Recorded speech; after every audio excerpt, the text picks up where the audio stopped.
Praise the lord. প্ৰিয়সকল, আজি আৰম্ভ কৰোঁ এটি গল্পৰ যোগেদি। নবীন নামৰ এজন ল'ৰা আছিল আৰু এদিন নবীনে এটা অজগৰৰ পোৱালি পালে।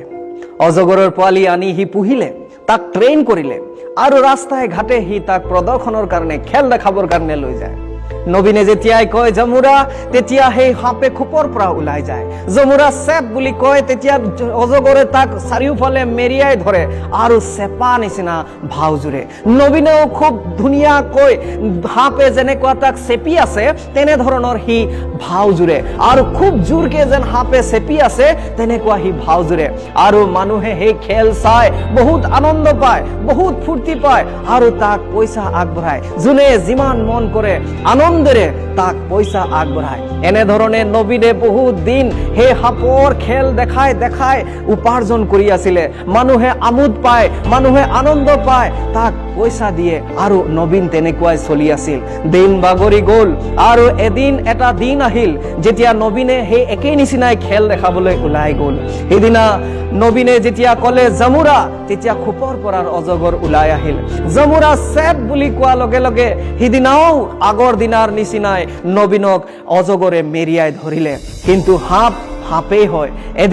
সিদিনা সেই সাপৰ মুড ভাল নাছিল চাগে, সিদিনা নেজানো কি হ'ল পৰিস্থিতি, কিন্তু সিদিনা সঁচাকৈ অজগৰে তাক চেপিবলৈ ধৰিলে। অজগৰে তাক সঁচাকৈ চেপিবলৈ ধৰিলে আৰু যেতিয়া নবীনে সেই সঁচাকৈ চেপা যেতিয়া পায় অজগৰৰ, তেতিয়া নবীনৰ অৱস্থা বেয়া হৈ যায়।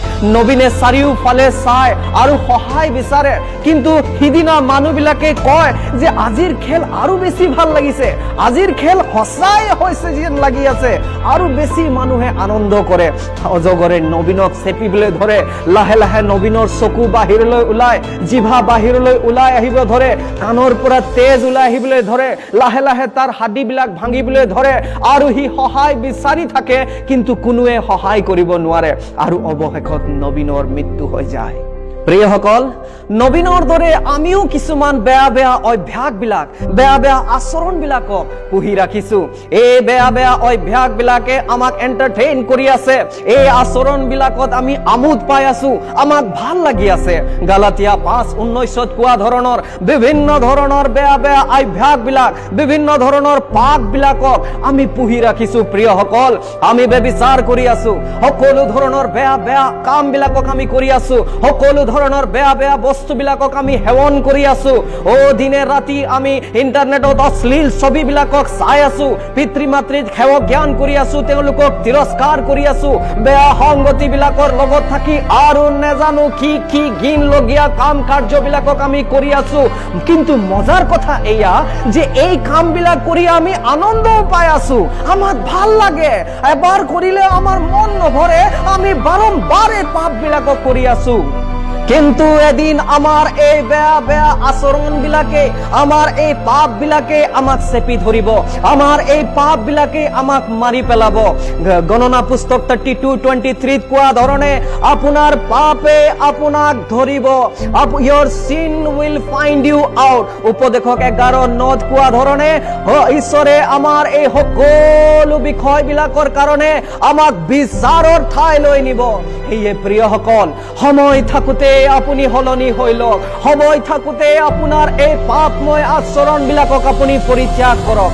নবীনে যেতিয়া অজগৰে চেপি আছিল, নবীনে সহায় বিচাৰি আছিল, কিন্তু সেই মানুহৰ ভিৰৰ মাজত কোনো এজনো অজগৰতকৈ শক্তিশালী নাছিল যে গৈ নবীনক সেই অজগৰৰ কবলৰ পৰা উদ্ধাৰ কৰিব পাৰিব।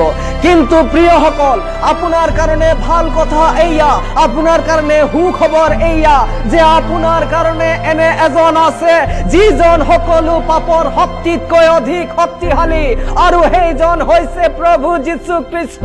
প্ৰভু যীশু খ্ৰীষ্ট, যিজনে আপুনি মৰিবলগীয়া মৃত্যু ক্ৰুচত মৰিল, আপোনাৰ যাতনা তেওঁ নৰকত ভুগিলে আৰু তেওঁ 3 দিনৰ পাছত পুনৰুত্থিত হ'ল যাতে আপোনাক উদ্ধাৰ কৰিব পাৰে।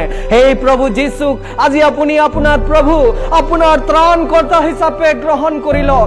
আজি আপোনাৰ মন আপুনি সলনি কৰি লওক, আপোনাৰ পাপ আপুনি পৰিত্যাগ কৰি লওক আৰু প্ৰভু যীশুক আপুনি গ্ৰহণ কৰক, তাতে আপুনি উদ্ধাৰ পাব। Praise the lord. ঈশ্বৰে আপোনাক আশীৰ্বাদ কৰক। আমেন।